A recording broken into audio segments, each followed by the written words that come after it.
in collaborazione con Glam Vision e K-Facli. Perde il controllo dello scuolabus e si ribalta. Morto ieri Paolo Pedrinolla, lutto nella comunità di Ala. È stato una persona straordinaria. In Trentino aumentano gli infortuni sul lavoro. In 4 mesi 2765 denunce, più che raddoppiati i casi mortali. Comune e provincia di Trento, valutazione di impatto ambientale positiva per la circonvallazione ferroviaria di Trento. Opera strategica, impegno per minimizzare criticità e garantire sicurezza. Forzano le porte della sede di Trentino Solidale e rubano il cibo raccolto per l'Ucraina.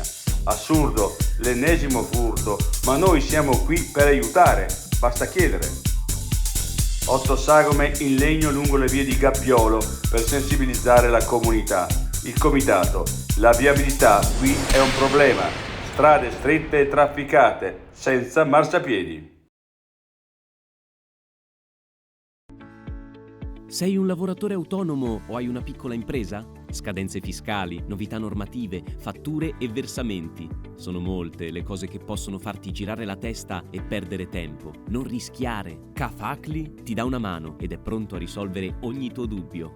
Grazie ad operatori esperti e con tariffe contenute avrai una consulenza completa anche nelle fasi iniziali, scadenze fiscali e previdenziali rispettate, uno strumento per la fatturazione elettronica, servizi anche online e a distanza, contabilità sotto controllo ma senza stress? Si può con K-Facli.